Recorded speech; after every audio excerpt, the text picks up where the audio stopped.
全く新しいドラクエがドラゴンクエストモンスターズテリーのワンダーランドゲームボーイで新登場。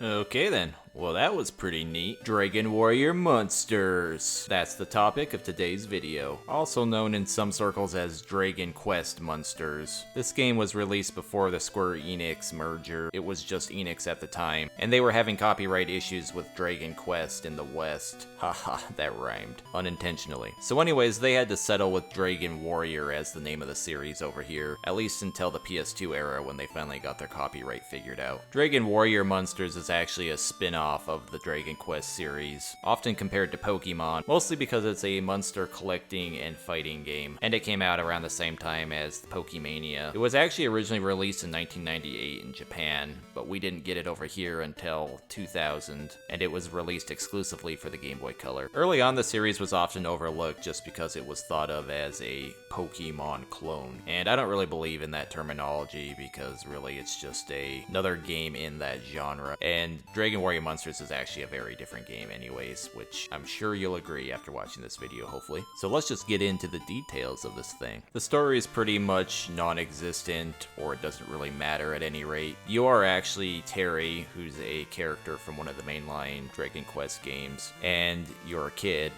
and this little furry dude comes out of the dresser drawer and he kidnaps your sister one night, and then you being the good brother that you are, you befriend another furry little dude that comes out of the dresser drawer. You go off on a quest to save your sister, and you get teleported to a kingdom called Great Tree, which is actually a really clever name because the kingdom consists entirely of one great tree. So it turns out that you were teleported here on purpose to raise a monster team and to compete in a tournament that takes place every couple of years called the Starry Night Tournament. And it's said that whoever wins the tournament basically gets one wish. So the idea is that Terry would want to wish for his sister to be returned to him. But all of this story stuff is really just fluff and an excuse for the game loop of this game to exist. And to be clear, this game very much has a loop to it. And I was actually playing it before I recorded this video. The loop holds up surprisingly well in this game. I will say the game's not necessarily a looker, but it definitely has that Game Boy Color charm to it, even though it wasn't doing anything technically impressive for the time, and some of the menu navigation is a little clunky as well. The Kingdom of Great Tree is very well designed. It basically serves as your base or hub throughout the game, and when you're not out exploring Traveler's Gates, which I'll get to in a moment, this is where you'll spend most of your time, doing various actions like breeding your monsters, competing in tournaments at the arena, buying and selling items, and then storing stuff in the bank vaults. And because the kingdom is just one big tree, it's got a very nice aesthetic and vibe to it. And it's also worth mentioning, true to Dragon Quest continuation, there is a tiny metal or mini metal collector in this game. He'll actually give you different monster eggs if you give him enough medals. So that's pretty cool, because it ain't a Dragon Quest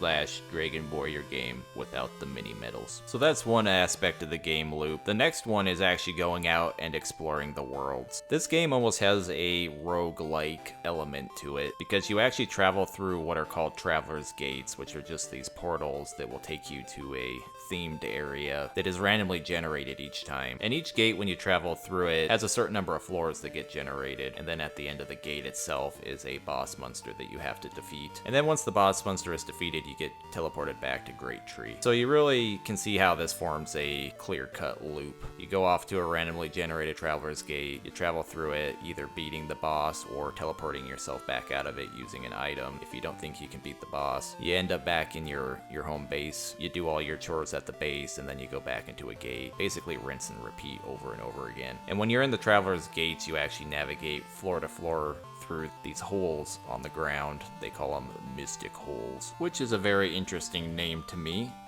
but maybe that's just my kid humor. Most of the Traveler's Gates are located in the aptly named Chamber of Traveler's Gates. You unlock more of these to travel to as you rank up in the arena. That's just another part of the loop.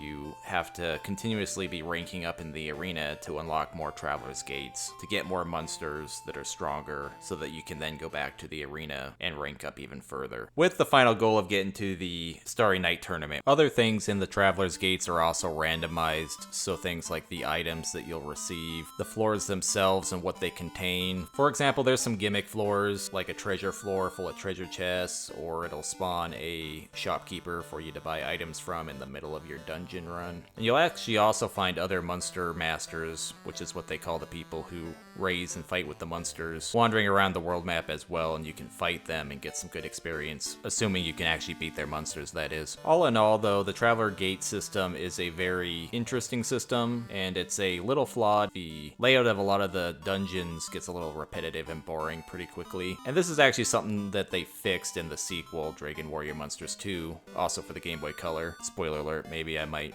make a video about that one too. And please like, comment, and subscribe while I'm shamelessly plugging here. But really, the dungeons aren't what the game's about. They're kind of a means to an end. And it's really all about the creature raising and monster taming. So we've gone over the base, which is Great Tree, and we've gone over the randomly generated dungeons, which are Traveler's Gates. And now let's talk about the third main pillar of this game, which is probably what you're all really here for, and what is easily the most interesting piece of the game, and that's the monster raising, breeding, fighting, catching system that this game has. So we'll start with the combat system. It's very similar to traditional Dragon Warrior / Dragon Quest. You have 3 party members, and you can fight up to 3 enemies at a time. It kind of has that system that most people don't like, where you don't actually see your monsters in battle. Instead, you're just looking at their stats and their names in the upper part of the screen. You can only see the enemy sprites. So most of the combat is really reading the text as it pops up on the screen telling you what is happening. I'm kind of used to this because I've played so many of these games by this point,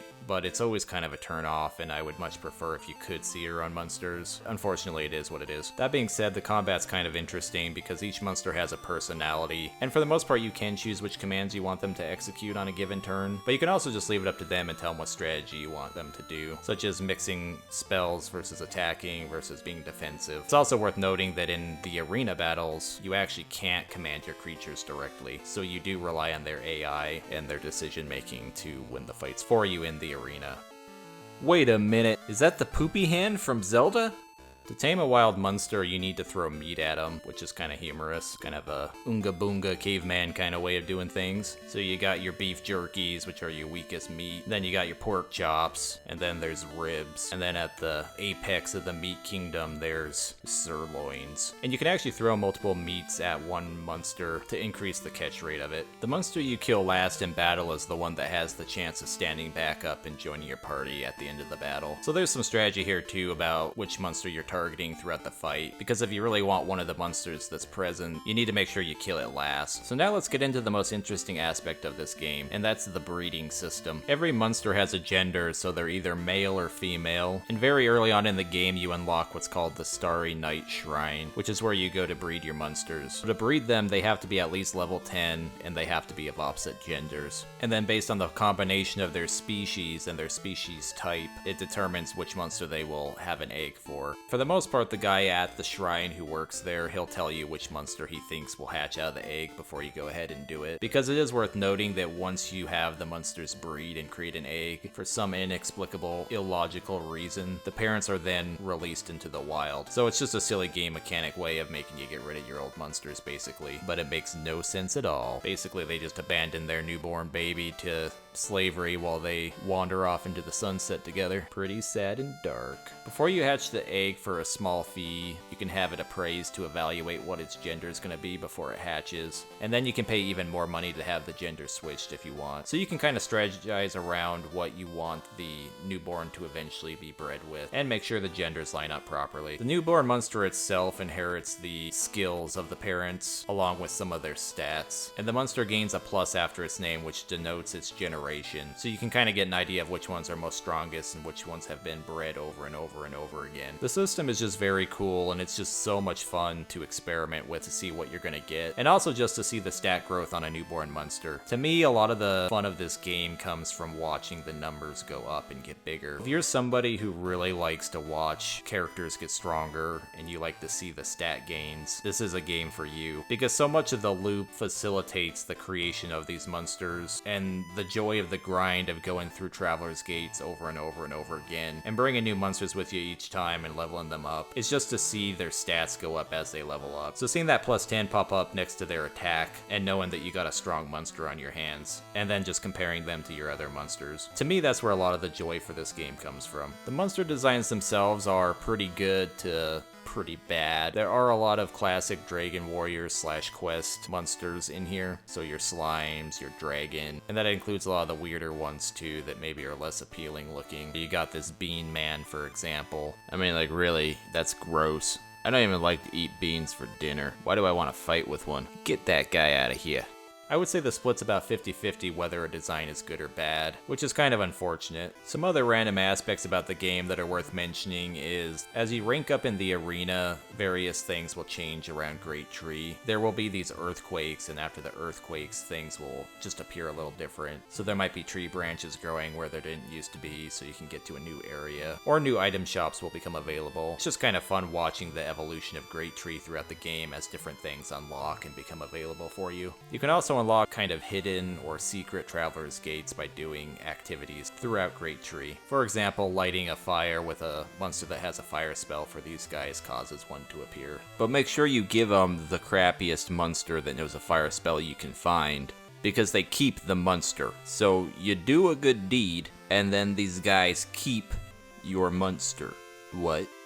I don't think this game sold particularly well over here in America, but I do know it was quite popular over in Japan. It even received a remake on the 3DS, which they never brought over here, unfortunately. But Dragon Warrior Monsters, and by extension Dragon Quest Monsters, has actually been a long-running series ever since this game's release, with the latest entry in the series actually scheduled to be released later this year in December. And don't worry, we're actually going to get it over here this time. Unfortunately, this particular game has never been re-released over here in America, so to play the game today, you'll have to grab yourself a copy on the Gameboy Color or resort to more shady means. But if this video makes it sound interesting to you at all, I definitely recommend giving it a shot. The game loop actually holds up quite well. Let me know in the comments down below if you would like me to do more videos on this series. And as always, thank you for watching, and please like, comment, and subscribe. Thank you, and bye-bye.